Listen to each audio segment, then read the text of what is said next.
Everybody, I wanted to talk about dandruff because I got a question about it. So I automatically am going to think that there's a yeast overgrowth in the body and that the person needs to limit their sugar intake, meaning probably cut their sugar intake out for about a month. That means no pasta, no gluten, no wine, no beer, no alcohol, no yeast, no fruit juice, no nothing. And that means you really can't eat out. You need to make your own meals and you need to look at labels, and that should help. Now, going further, you could go to a biofeedback person. They could give you the information. You could do a treatment plan with them. You could go to a dermatologist. You could go to a physician, those kinds of things. But diet, to me, is essential, and you might actually need to be on a certain diet for a really long time. And I know diet has a dark umbrella around it, but what I mean by diet is just the way you're eating, what you're consuming, right? Because I noticed that in some people that have dandruff, their dandruff gets really bad whenever they eat a ton of sugar, and their scalp gets really red, and when they're eating a lot and they're eating out a lot, right? Because we've got a lot of inflammatory stuff when we eat out, and so it's like we're trying to get rid of that inflammation, or at least lessen the inflammation, right? So then using things like a Hocket machine, that's really helpful, or an infrared sauna, those are really helpful. Now, if it's something else, there's a lot of reasons for dandruff. Not washing your hair enough, so not being hygienic enough.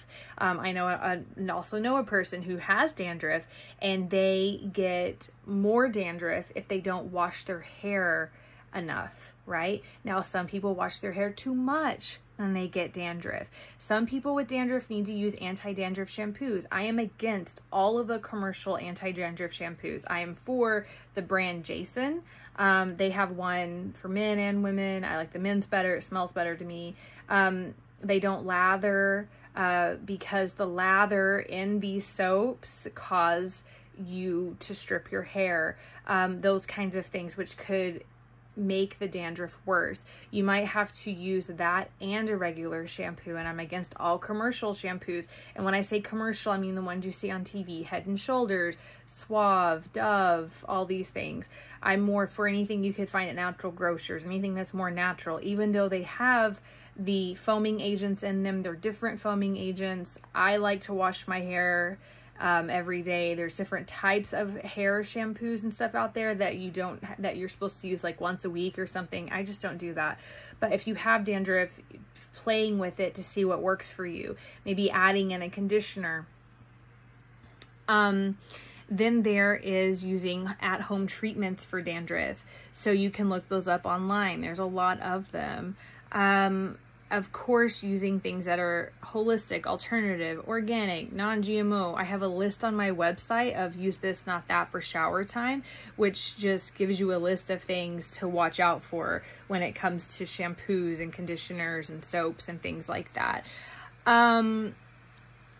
There are other reasons. Too much friction on the scalp, so you're brushing your hair too much. Some people say you need to brush your hair more, right, to help the dandruff. You might be wearing hats a lot. That might cause dandruff, right? You may need more sunshine. You may need less sunshine. I would definitely say that supplementation could be a really good thing for dandruff. You could look that up to see what supplements you could take, to see what healthy fats you could put into your body. Obviously, I am not telling you to do something that's going to react with something else you're taking as a medication, so check with your doctor if you're on any medications. But I will say that that's helpful. Now, if you have parasites, that could also be a reason for having dandruff or not getting the right nutrients out of your food and out of the supplementation. So you need to do a parasite cleanse. There's different types of parasites, so learn what types of cleanses you need to do and then do them. Drink a lot of water, spring water, RO water with trace minerals, take Epsom salt baths, that kind of stuff. Going to a biofeedback person would probably help you learn about the parasites and what you could do to help with that. Yeah, you need to have less stress. So again, whole body health. It's not just physical, right? It's emotional, it's mental, and it's spiritual. So working with those as well. So implementing stress reducing activities, stress reducing things into your life, getting fresh air, moving into, not just staying in your room or something for a really long time, or in the office for a really long time. So we have to think about all of these things, right? Whenever it comes to dandruff. I'm trying to think.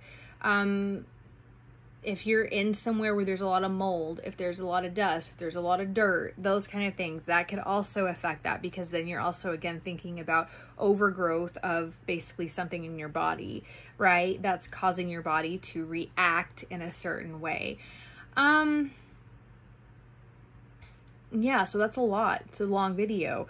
So I hope that helps. I didn't give you any answers, but I did give a little bit of stuff that you could do. And as always, empower yourself, look at different things online, and really though, going to someone who could tell you what the root cause of it is would be a really great option, instead of just treating topically, doing both if that's available.